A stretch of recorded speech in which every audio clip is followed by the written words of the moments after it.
তিন মাথার মোড়ে কখনো গাড়ি থামাবেন না। আপনি কি কখনো এমন কোনো রাস্তায় পড়েছেন যেখানে পৌঁছে মনে হয় সময় থমকে গেছে, যেখানে বৃষ্টির শব্দ কান্নার মতো শোনায়? আজ আপনাদের শোনাবো তিন মাথা মোড়ের সেই ভয়ঙ্কর কাহিনী, যা শোনার পর আপনি আর কোনোদিন একা গাড়ি নিয়ে বেরোনোর সাহস পাবেন না। নমস্কার শ্রোতা বন্ধুরা, আপনারা শুনছেন ভূতের গল্প শুধুমাত্র আলৌকিক চ্যানেলে। আজকের গল্পে আপনারা শুনতে যাচ্ছেন অভিশপ্ত তিন মাথার মোড়। তাহলে শুনতে থাকুন আপনাদের প্রিয় আলৌকিক চ্যানেলে তিন মাথার মোড়।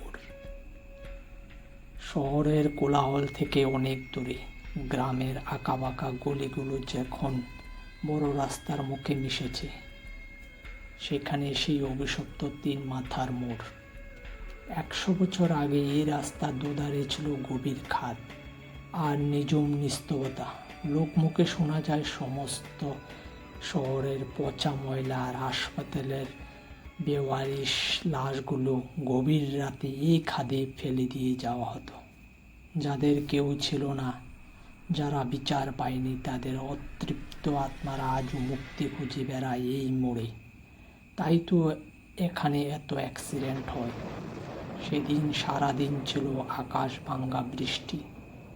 রাত তখন গভীর। মোহন আর সায়ন নিজেদের পুরনো গাড়িটা নিয়ে সেই মোড়ের দিকে আসছিল। সায়ন হঠাৎ লক্ষ্য করল রাস্তার ঠিক মাঝখানে ধবধবে সাদা শাড়ি পরা এক নারী বসে আছে। সায়ন হঠাৎ গাড়ি থামাতে বলল। মোহন বারণ করা সত্ত্বেও গাড়ি থেকে নেমে গেল সায়ন। বৃষ্টির অন্ধকারে হঠাৎ আকাশ চিরে বিদ্যুৎ চমকালো। সেই এক পলকের আলোয় সায়ন আর মোহন দেখতে পেল রক্তহীন করা এক ভয়ঙ্কর নারী।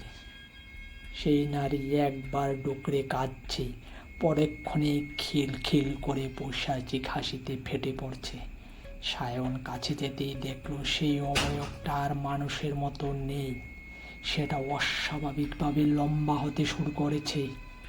ভয়ে কাঁপতে কাঁপতে সায়ন হঠাৎ চারপাশটা দেখল। খাদের দিক থেকে শত শত কালো ছায়া উঠে আসছে রাস্তার উপর। কারো মুখ নেই, কারো শরীর নেই, সবাই যেন একসাথে মুক্তির জন্য হাহাকার করছে। সায়ন কোনো মতে দৌড়ে গাড়িতে উঠে বসল। মোহন এক মুহূর্ত দেরি না করে গাড়িটা স্টার্ট দিল। সামনে সেই নারী পথ আটকে দাঁড়িয়ে থাকলেও মোহন নিজের জীবন বাঁচাতে তার উপর দিয়ে গাড়িটি চালিয়ে দিল। কিন্তু চাকার নিচে কোনো ধাক্কা অনুভূত হলো না। শুধু এক ঝলক ঠান্ডা বাতাস গাড়িটিকে কাঁপিয়ে দিল। মোড় পার হওয়ার কয়েক মিনিট পরে হঠাৎ গাড়ির নিয়ন্ত্রণ হারিয়ে গেল। কোনো অদৃশ্য শক্তি যেন স্টিয়ারিংটা খাদের দিকে ঘুরিয়ে দিল। বিকট শব্দে গাড়িটা খাদের মধ্যে উল্টে পড়ল। সায়ন ঘটনাস্থলে মারা গেল। কিন্তু পরদিন সকালে গ্রামবাসীরা যখন দুমড়ে যাওয়া গাড়িটি উদ্ধার করতে এলো, তারা দেখল মোহন তখনও আধমরা অবস্থায় গঙ্গাচ্ছে।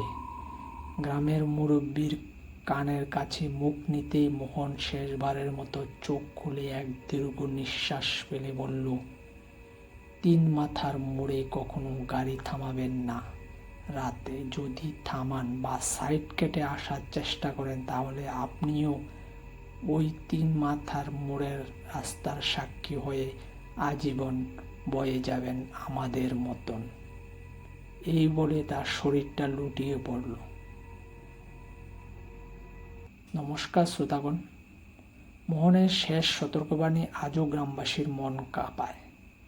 আপনাদের কি এমন কোনো অভিজ্ঞতা আছে যেখানে কোনো নির্দিষ্ট রাস্তা আপনাকে ভয় দেখিয়েছে? এই গল্পটি আপনাদের কেমন লাগলো কমেন্ট বক্সে অবশ্যই জানাবেন। আপনাদের উত্তরের অপেক্ষায় থাকলাম। আবারও দেখা হবে নতুন কোনো গল্প নিয়ে। ততদিন সুস্থ থাকুন, ভালো থাকুন। নমস্কার।